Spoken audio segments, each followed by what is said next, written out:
What's going on, peeps? We got another episode of comparing the book of The Witcher to the show The Witcher. Today, we're actually working with episode 1 of the Netflix show, which turns out to be chapter 3. We're skipping chapter 2 because that's actually in the second season.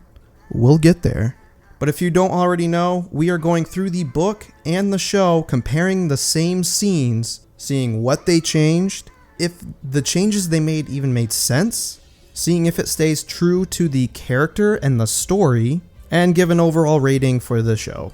The last episode went nuts. You guys are insane. The amount of views, likes, subs that I got from that one video, it was mind-blowing. There's no other way to put it.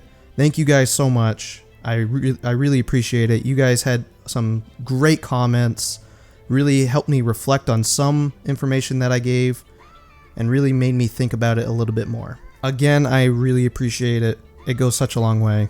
And the story that we are covering is called The Lesser Evil. That's what it's called in the book, but in the show it's called The End's Beginning. So, let's see if the Netflix show does this short story justice.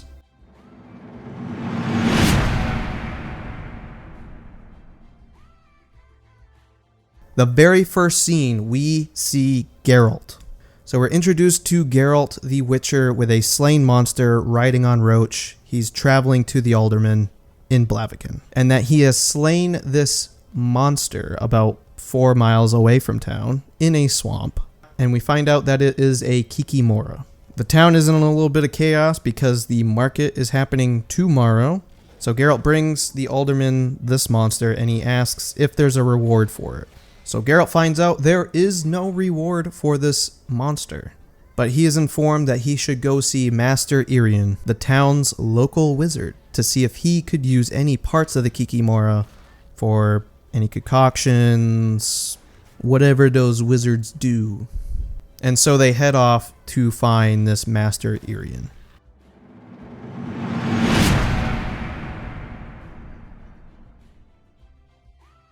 So it should be noted that this episode does go into a little bit of Ciri, who is still in Sintra, under the supervision of her grandmother, Queen Calanthe. We end up seeing Nilfgaard come to Sintra and basically absolutely level Sintra. I don't think the book really fleshes out this part of the story, and I am perfectly okay with it. I loved it. I liked getting more story. So for the show Portrayal, I'm going to let the scene play out a little bit, and then we're going to talk about it. I think this will flow a little bit better than the last episode. Let me know what you guys think. This can always be changed.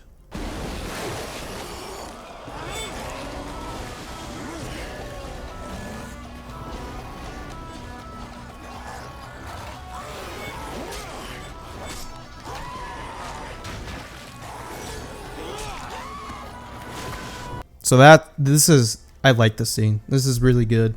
I remember it when the show first came out. This was the very first scene of the series, episode 1, and it kind of blew me away. I was like, oh my god, this is going to be so good. So we do see he is fighting a Kikimora. He is on his elixirs. He's white, pupils fully dilated. He looks awesome. The monster looks awesome. The fight is pretty awesome.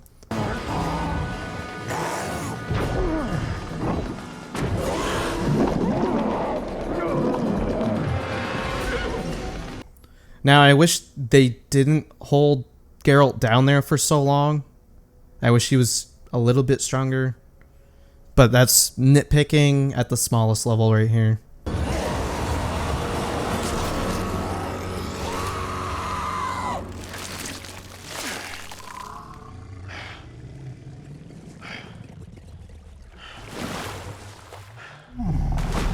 But holy crap, look at this. Like, they started off so well. Now, the book doesn't go into the battle against this Kikimora, but I am so glad that they fleshed this out. And again, I love them fleshing out more story. I'm perfectly okay with it. Like, the book mentions something, it doesn't really go into a lot of detail, but the show kind of wants to show you what it could have been. Loved it. Loved this very first scene. 2 thumbs way up for that. Loved it.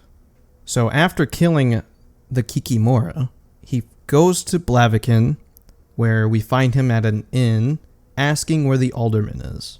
He knows the alderman. He's seen him before. He's familiar with him. He knows the alderman. What will it be? Point me to the alderman's house. It's down the alley, to the left. Isadora! The people at this inn seem resistant to tell him where the alderman is because he's not welcome. He's a witcher. Mutant. Tell me where he is, and I'll be on my way. You don't give the orders around here. So, difference between the show and the book, he doesn't end up seeing the alderman. But something that does happen in the show that comes way before it happens in the book is Geralt meets Renfri, Shrike, the supposed mutant. I apologize for my man's interference in your day. Hopefully he can improve his behavior by tomorrow's market. So in the scene where Geralt meets Renfri for the first time, she asks him questions that the alderman asked Geralt in the books. Like, how'd you come across this Kikimora, this monster? And Geralt responds by being off the path. He doesn't make a living by being on the path. So what brings you to Blaviken, white hair? You came for a monster? I was traveling by the swamp. Well, that would be your mistake then. Why wouldn't you travel by main road? It's hard to make a living on main roads.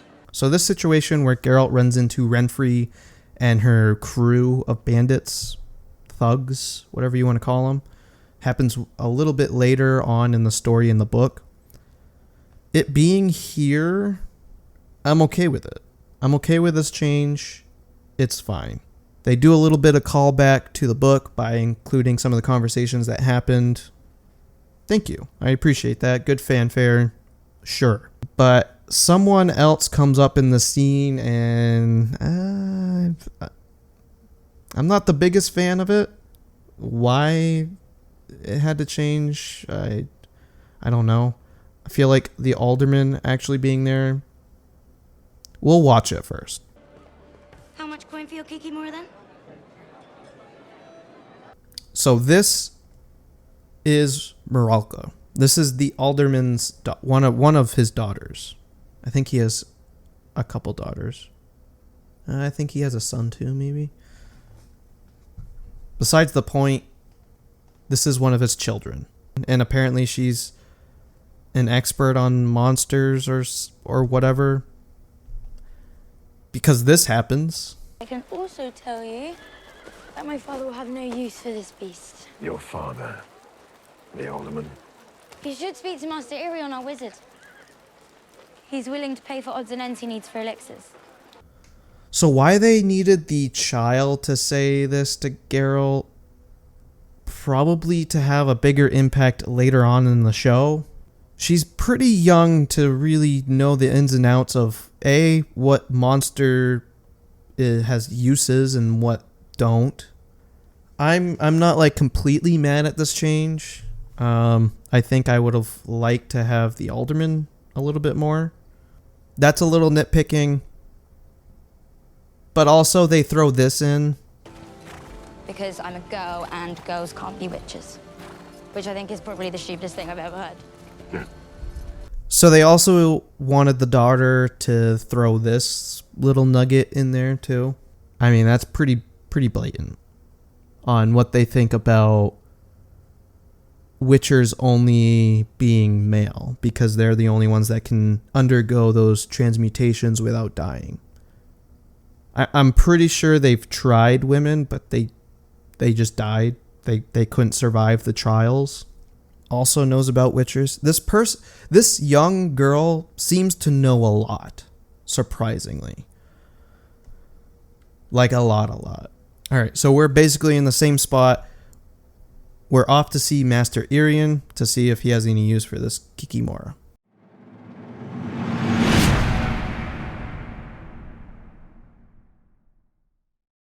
So we find that most of the town likes this Irian fella, this local wizard, but he's kind of a recluse. He kind of keeps to his tower for the most part. So the alderman, the witcher, and a couple other men approach the door for Master Irian. They end up speaking through the knocker, and Geralt assures him that he doesn't have to entertain, but his duty as a wizard is to protect the local community, and points out that the Kikimora that he recently killed was putting the public at danger, and that he should be doing something about it. And then another voice is astonished and asks if this is actually Geralt the Witcher, and he clearly recognizes him. So Geralt is allowed to come into the tower. At first it's dark, but then he realizes he's in a beautiful orchard full of shrubbery, flowers, trees, and, well, naked women. We finally found out that Master Irian is actually Stregobor. The last time Geralt and Stregobor saw each other was in Kovir, where Stregobor was kind of partly responsible for putting Geralt's life at risk, so they didn't really leave on the greatest of terms. Stregobor ultimately talks about destiny and how destiny is humorous and brought Geralt to this moment at the right time. And I like this quote, "You've not changed a bit, Stregobor. You're talking nonsense while making wise and meaningful faces." It's nice to see the show bring in moments like that from the book. It just puts a smile on my face. So Stregobor ends up telling Geralt about being hunted. A monster is trying to take his life. Geralt is unimpressed with a death threat, considering what he has actually seen on the road is a little bit more rough and a little bit more life-threatening. But despite their previous meeting in Kovir, he takes it lightheartedly and listens to Stregobor's story. And we get a little bit of backstory on what's kind of been going on. So he starts talking about the Curse of the Black Sun, or how Geralt has heard of it, the mania of Mad Eltibald. I probably pronounced that name wrong, but long story short, it's basically a prophecy of the return of Lilith and basically the end of the human race. It's ultimately announced by the Black Sun and brought about mutations of women born after the eclipse. Geralt doesn't really believe this little prophecy, and they end up keeping this quote in the show, which I greatly appreciate. "Nonsense. And what's more, it doesn't rhyme. All decent predictions rhyme." I don't think it was word for word in the show, but I appreciate the same thought being put. So again, Geralt scoffs at this prophecy, stating that he has seen the same, if not worse, mutations that were caused by wizards' magic, even before the eclipse. Stregobor assures that these mutations also brought about a tendency towards anger, cruelty, and aggression, and that many autopsies were performed and many mutants were eliminated. Geralt ultimately criticizes Stregobor, especially considering witchers are seen as monsters and cruel mutants for the work they do. He did admitting that mistakes were actually kind of made trying to find the correct mutation that would supposedly end the human race, and that there were many innocents that lost their lives. They basically decided to mass eliminate or isolate these mutants instead of trying to weed them out and perform autopsies. But some of these isolated mutants in these towers actually escaped. And Stregobor keeps trying to show proof of these examples out in the world of these mutants causing mayhem and destruction, and Geralt is just brushing it off. All this evidence is basically anecdotal in his eyes, and he hasn't seen anything different from before the eclipse to after the eclipse. There's still monsters before and monsters after.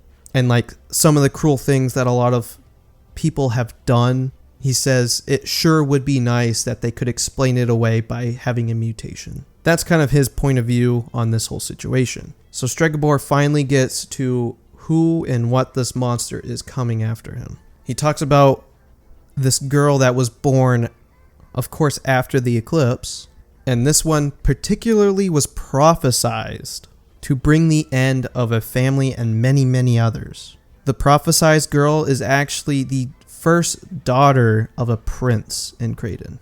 He had this daughter with his previous wife, and the current wife is actually the one that prophesized this daughter doing this. And of course, she did have a magic mirror, supposedly, to help prophesize this. So Stregobor was sent to investigate this little girl, where he witnessed her torture 2 canaries, 2 puppies, and gouge a servant's eyes out with a comb. Oof, brutal. Stregobor also says that he performed a couple of tests that confirmed her mutation. Again, Geralt shrugs all of this information off. He's like, of course, this new wife, the second wife, wants to basically kill off the firstborn because she doesn't see her as her true daughter and she's not real blood, and she wanted her real blood children to take the throne and not her stepdaughter. So you can see Geralt's point of view, like, there's a lot of explanations and questions that need to be answered here. So the story continues. The stepmom basically sends out the daughter into the forest. She hired a thug. They ended up finding this thug in the forest with his pants down, so you can kind of imagine what he did. But he also had a brooch in his ear. So obviously Renfri breaks free, escapes. She's actually tracked down to Mahakam, where she also started to wreak havoc. Her stepmom continued to send assassins after her, and it ends up the stepmom actually gets poisoned, so she dies. The prince also dies, and his firstborn also. I think he disappeared. And so she is now hunting down Stregobor. They've been face to face before, and Stregobor actually was able to freeze her, put her in some sort of gnome mine, collapse it, and he was safe for a while until a prince ended up finding her and saving her, spending a lot of money to reverse this curse. And so now she's back on the track of finding and destroying Stregobor. And he can no longer affect her with magic. Geralt asks this question. He's like, why don't you just deal with her the same way you did before? She either has a artifact that gives her resistance to magic, or her mutation developed a resistance to magic. And so Stregobor urges Geralt to choose the lesser evil, to end up killing her for Stregobor. That's kind of the theme of this whole short story, to get behind how Geralt thinks and basically his views on conflict in general. Evil is evil, Stregobor. Lesser, greater, middling, it's all the same. Proportions are negotiated, boundaries blurred. But if I'm to choose between one evil and another, then I prefer not to choose at all. They keep this quote in the show, and I love it. But that being said, let's get into the show.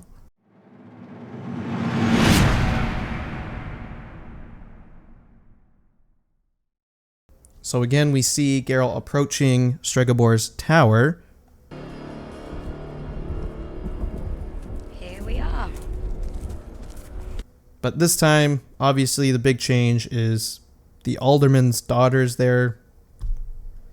I still don't quite agree with it, but it is what it is. They don't really have this long talk, this monologue of like who you are, what your duties are as wizard.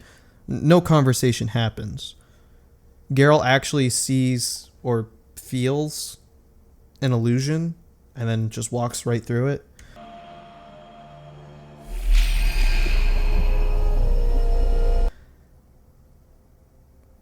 I feel like you needed some sort of communication happening. Yeah, you definitely needed a little communication, I feel. Because Stregobor is on edge. He has no idea when or where Renfri is coming from, right? She could be hiring anyone to kill Stregobor, and Stregobor just lets him in. So we know Stregobor has like a little ball, some sort of crystal that he can look into to see around his tower, at least. I don't know how far this thing can kind of project, but he can see outside. But one, they didn't know each other previously in the show, okay? They don't know each other. In the book, they do. But in the show, because they're trying to introduce all the short stories and connect them together, Geralt isn't actually with Yennefer yet. So yeah, they don't recognize each other. Why would Stregobor let him in? That's very trusting, right? I feel like they should have included some sort of conversation. I don't know what the solution is. One thing they did include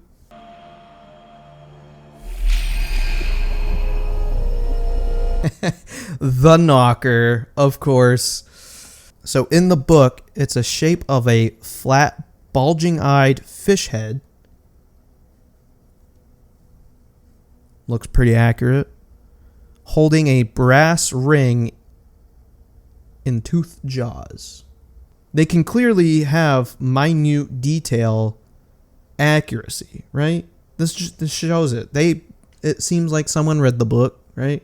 I'm sure Henry Cavill isn't like, whoa. This knocker has to change. Right? But they stay true to this little of a thing, but they can't stay true to a much bigger moment. We're getting sidetracked. That was just my thoughts. I saw that knocker. I'm like, oh.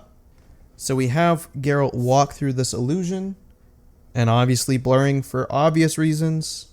You see the orchard, you got the flowers, the shrubbery, and of course, naked women. So they were pretty accurate in that.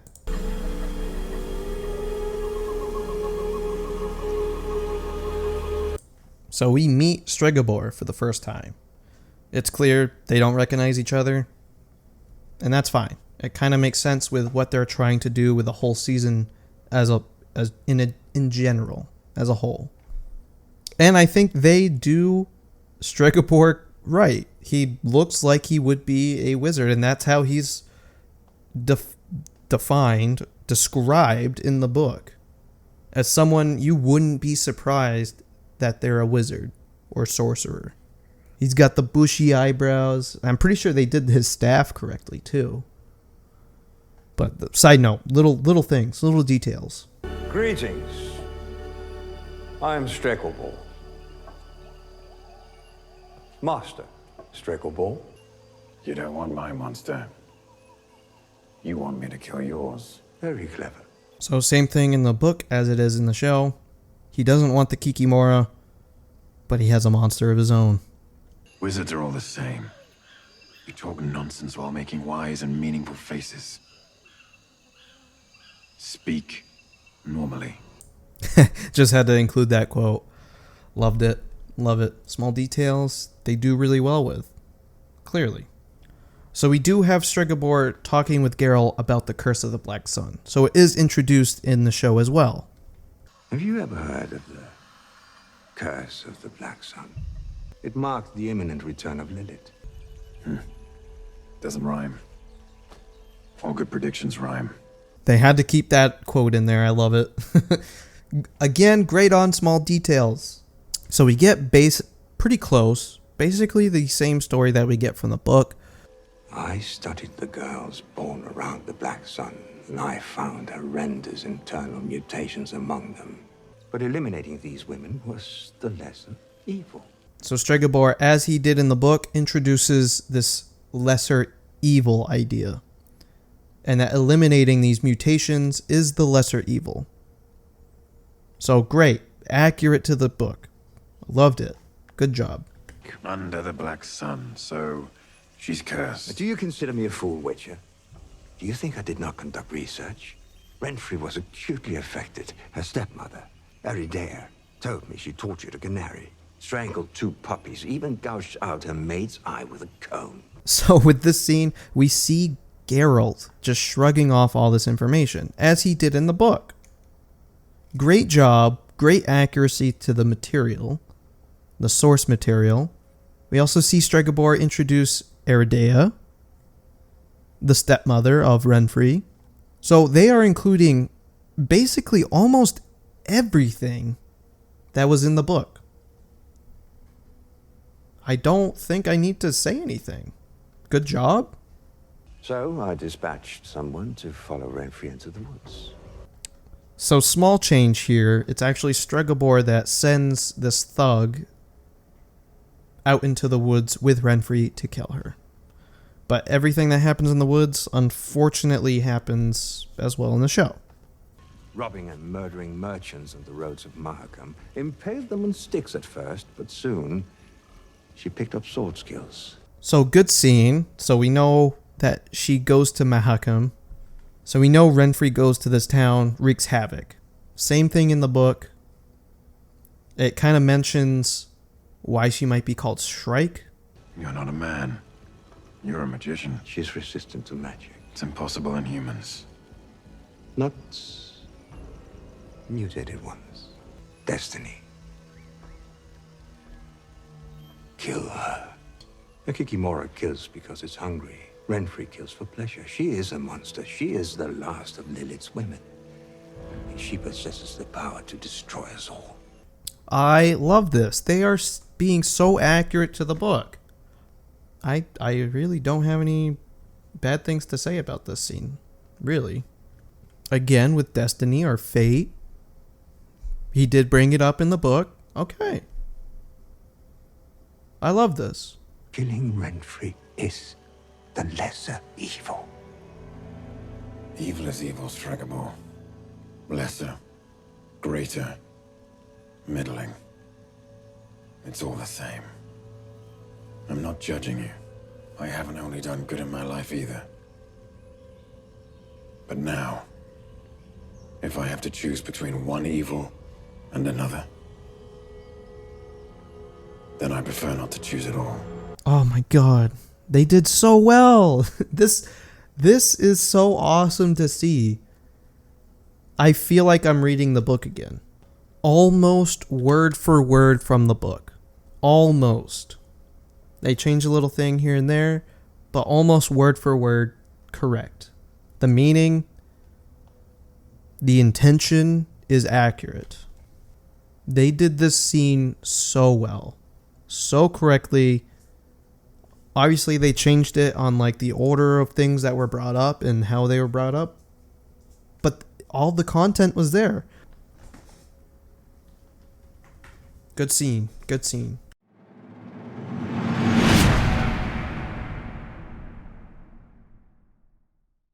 So finally, we get to the book. This scene in the book is where we finally meet Renfri. We find Geralt and the alderman at an inn questioning another innkeeper about the crew of people that are being led by a woman, all carrying swords, that are sleeping here. They're actually very close, and Geralt goes to have a conversation with Shrike and her men. And kind of similar to that scene earlier in the show where we see those men, Renfri and her men, it's kind of similar. In the book, they get a little closer to combat before Renfri steps in, but basically the same idea. So Renfri and Geralt start to talk a little bit about Stregobor and how some innocent lives could be at stake with her current plan. Now, the severity of how many innocent lives are at stake is yet to be determined, and that'll come out later. But with either situation of how many lives, it's almost guaranteed that Geralt will be standing against Renfri. He says this, and at this point, that's all Geralt is really thinking would happen, is she goes to storm the tower where Stregobor is held up, and guards would try to intervene, and so some innocent lives would be at stake. So this conversation is very short in the book. Geralt ends up going back to the alderman's house to sleep, and when he goes to go into his room, it's pitch black. He knows someone's in there. It turns out it's Renfri. She wants to talk a little bit more about tomorrow. Geralt asks Renfri if she knows why Stregobor is trying to kill her, and she does. Supposedly she's cursed, and she's a monster, she's a mutant, so on and so forth. Geralt asks her, "Are you a monster?" Renfri is conflicted. She doesn't really know. She states some facts. When I'm cut, I bleed. That seems pretty human. And so she introduces this idea of a lesser evil again. But for her, the lesser evil would be killing Stregobor. And again, Geralt refuses of this idea of there being a lesser evil and that he would have to choose. She ends up going into like a trance. And her quote is pretty significant in this story. She says, "While in a trance, I pity you. You claim a lesser evil doesn't exist. You're standing on a flagstone running with blood. Alone and so very lonely because you can't choose, but you had to. And you'll never know. You'll never be sure if you were right. And your reward will be a stoning and a bad word. I pity you. Geralt ends up getting her to wake up from this trance. But before she wakes up, she also ends up saying that she won't be able to choose either and that she is cold. So this is pretty significant later on in the story. She promises Geralt that she will leave Blaviken tomorrow and never return. So they spend the night together, as one does.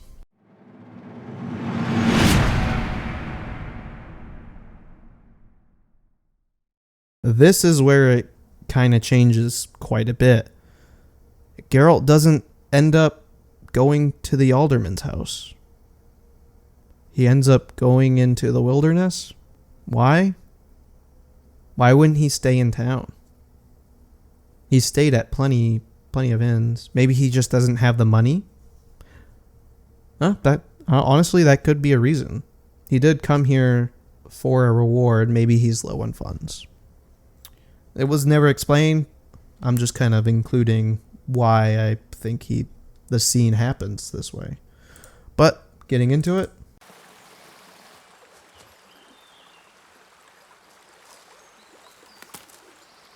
She took you to see Stregobor, didn't she? I know who you are, Renfri. So again, we see Geralt in the wilderness and not in the town of Blaviken anymore. Or at least not in downtown. And so we need to have this conversation between Geralt and Renfri of where he went. Because he didn't go there first like he did in the book. It happened a little later in the show. So she has to confront Geralt on going to see Stregobor and to kind of pick his mind on his thoughts and to provide her side of the story. Until he sent a thug into the woods to kill me. You killed him. With my mother's brooch. So it's clear that Geralt has his own views based on what Stregobor has told him. And so he's a little biased currently. And so she provides Geralt her side of the story of what actually happened in that woods. And that starts a conversation of the differences between Stregobor and Renfri. I stole rather than starve. I killed rather than be killed. And Renfri portrays herself as being just a survivor of terrible things. And yes, she is. And with this conversation between Geralt and Renfri, we get a reintroduction to the lesser evil. Just like in the book, they both, Stregobor and Renfri, provide their versions of what the lesser evil is. And just like in the book, Geralt refuses them both. Unless destiny intervenes. You want me to kill Stregobor for you? It's the lesser evil. So they included what was in the book, where Renfri is struggling with this idea, is she a monster or is she not? And she includes a lot of the same arguments that she used in the book of why she thinks she's human. But here I am trying to convince you I'm not. A monster, are you? How am I to know? When I cut my finger, I bleed. That's human, right? When I overeat, my stomach aches. When I'm happy, I laugh. When I'm upset, I swear. And when I hate someone for stealing my whole life from me, I kill him.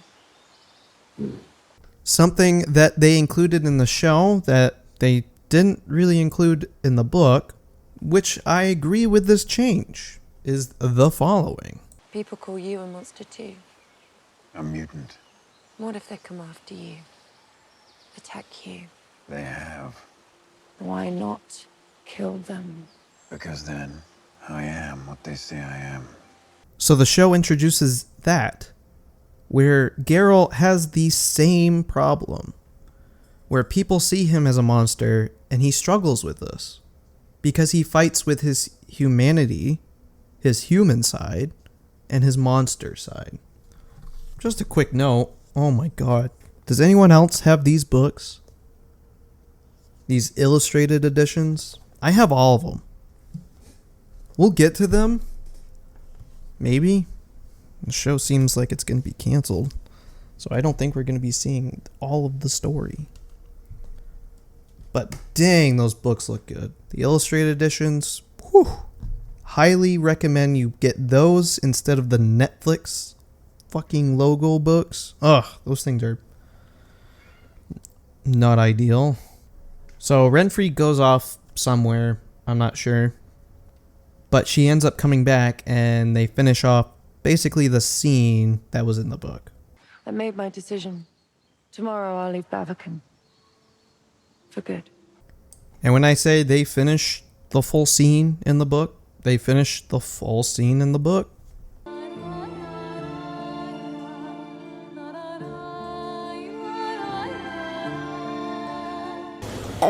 But one thing they did end up changing is that whole trance that was in the book, where she basically speaks a prophecy foreseeing the future. So they do something similar. You're in the market, covered in blood. You say you can't choose, but you had to. And you'll never know if you were right. Your reward will be a stoning. And you will run. So that whole part was pretty accurate. Not word for word, but gets the essence of basically telling the future of what tomorrow holds.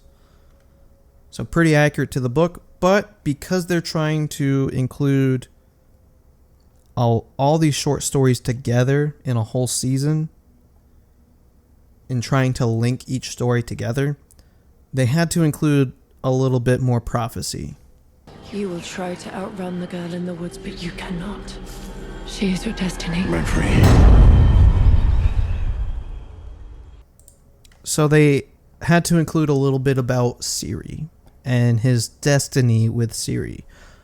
I completely agree with this. Like, this change to include Ciri into this little episode, that's awesome. I like it. And if it was in the book, it would still make sense. This isn't just to satisfy their need to connect all these short stories together. This just makes sense in the book itself. Like if you insert this part of the prophecy into the book, no one would comment. It makes sense.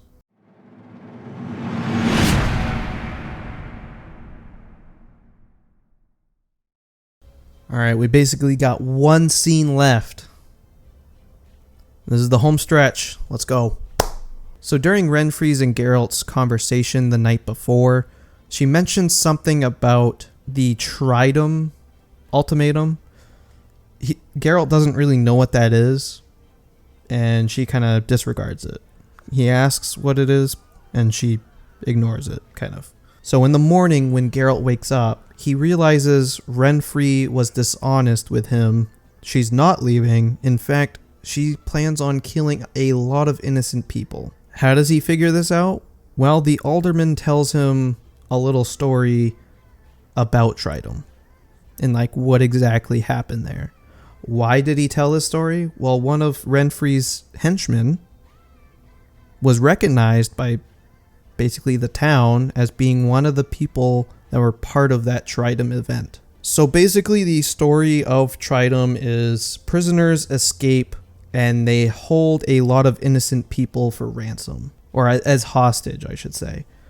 And their plan is to hold these people and kill them one by one until the Baron releases the remainder of the prisoners that did not escape. And they kill a good amount of people before he actually releases the rest of the prisoners. And the Baron gets a lot of flack, a lot of differing of points of view on the situation, on whether he should have or shouldn't have released those prisoners. But this is a eye-opening moment for Geralt that Renfri plans on doing this. And he rushes to the market. Now, this part in the book is kind of rushed. It's like literally 2 pages of him waking up and finding out this information. It kind of makes sense, but it feels rushed. I will say that much. But it is a short story, so keep that in mind. So Geralt goes to the town and runs into Renfri's thugs, who have a message for him. Basically, he has to choose. This is his ultimatum. Choose the lesser evil. And basically a fight goes down. Geralt easily dispatches all of her henchmen, and basically Renfri is at Stregobor's tower, giving Stregobor this ultimatum of, hey, I'm gonna basically destroy the public until you come out. And so she returns to find Geralt among her slain henchmen. And they have a conversation. Geralt tells her that she should leave, and that he wasn't going to let her destroy this entire city of innocent lives. And she says that it wasn't going to end up that way, because of that conversation she just had with Stregobor, where he didn't care. He wasn't coming out no matter what. He basically told her, ransack and kill all the towns around this tower. I'm not coming out. I don't care about these lives. And so there they are. Her motivation to kill innocent lives is gone, but there's still a decision to be made. It's her turn to choose. And Geralt warns her, if she continues, if she plans on fighting with Geralt, he's not going to be able to stop himself. Based on his reflexes, his natural reflexes, he's gonna defend himself and counterattack. They proceed to fight, and just as Renfri predicted the night before when she went into that trance, there stood Geralt on a flagstone running with blood, and he'll never know if he was right. Stregobor finally comes out after seeing this happen in his little crystal ball or whatever he has, and his plan is to perform an autopsy on Renfri's corpse. Geralt is in complete shock from what he has just done. He stops Stregobor, and also, as predicted, his reward is a stoning and a bad word, as he is told to never return to Blaviken. And henceforth, the name Butcher of Blaviken is forever tied to Geralt, the Witcher. So, huge story.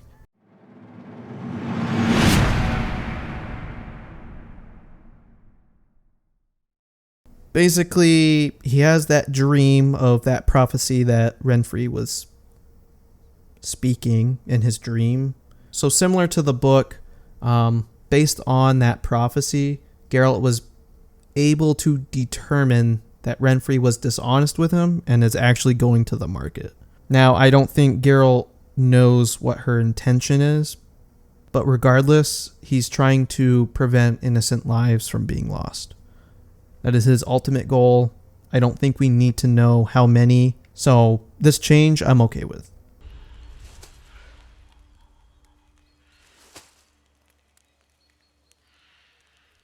The market.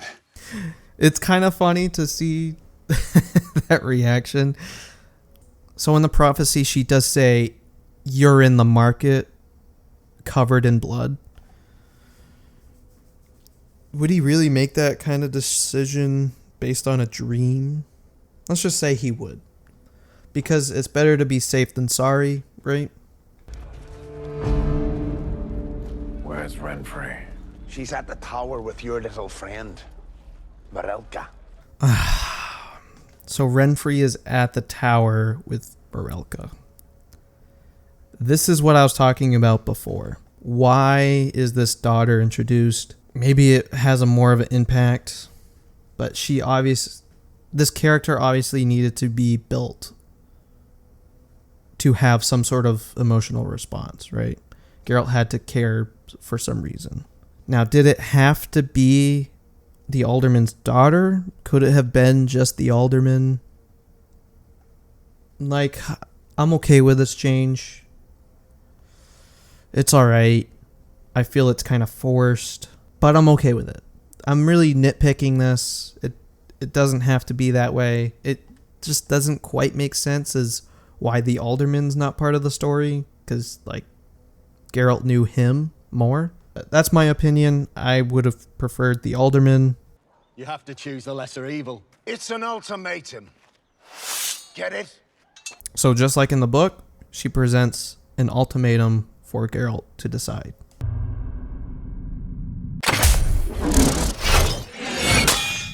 very glad they kept this in the book, or in the show. This arrow flying, and he deflects it in midair. These henchmen were real surprised that he was able to do this. So I'm glad this made it to the cut of this action scene. This was fun to see.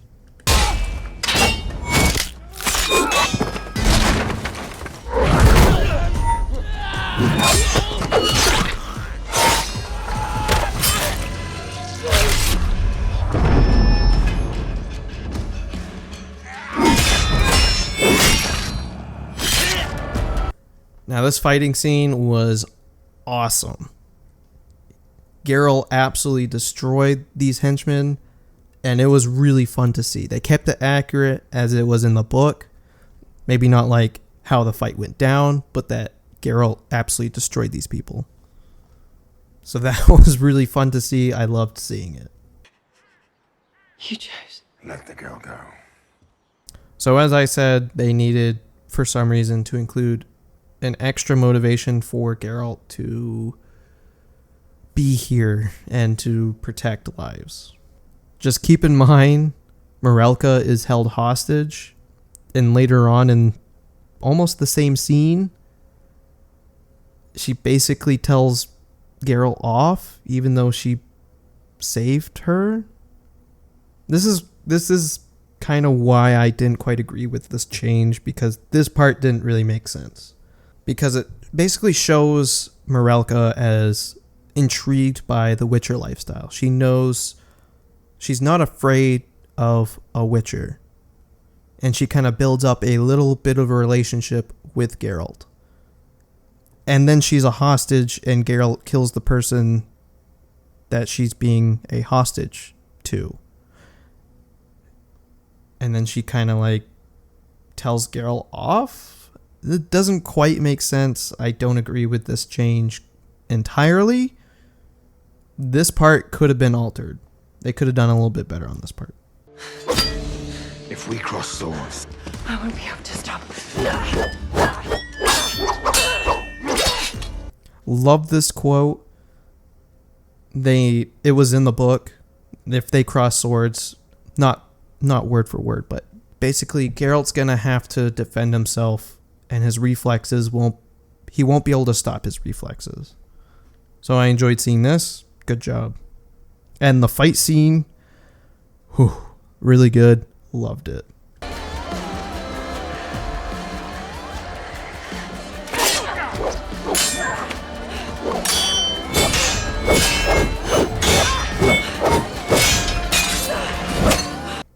Really badass. Geralt gets stabbed in the stomach, his leg gets sliced, and he holds a blade in his hand, and he seemed such a badass. I like this scene. It's a very good fight scene.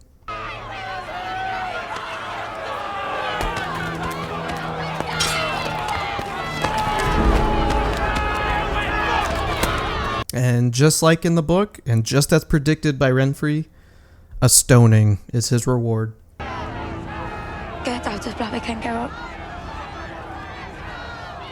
Don't ever come back. So just like in the book, the show has Stregobor come from his tower. He sees all what just happened, and his intention is to bring Renfri to his tower for an autopsy. For some reason, Marelka is under Stregobor's wing.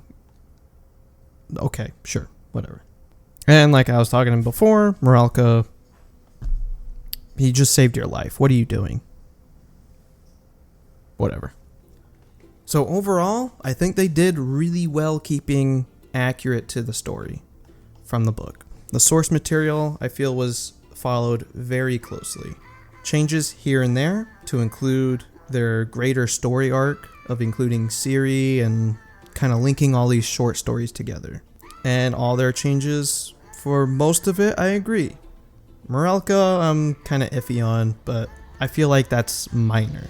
So overall, I give this episode, this portrayal of this story from the book, bacon cheddar chicken wings. It was a good time. I loved all the action sequences. I didn't feel Geralt being super underpowered and undervalued. I felt the story was pretty true to the source material, and I don't really have any huge complaints. A lot of the stuff kind of made sense. There's a little bit of holes. I think, if I remember correctly, 2 holes. I don't like the Morelco stuff and him being introduced to Stregobor, how he just walked right through without a conversation happening between them because they didn't know each other before. I think that's the only 2 negatives that I can really think of. But yeah, overall, good job. Don't know if I'll be saying that too often. So this is a gem. If you guys enjoyed watching this content, make sure you like and subscribe. Last video, you guys went nuts. I greatly appreciate it, and it goes such a long way. Thank you for watching, and I'll see you guys in the next one. Cheers.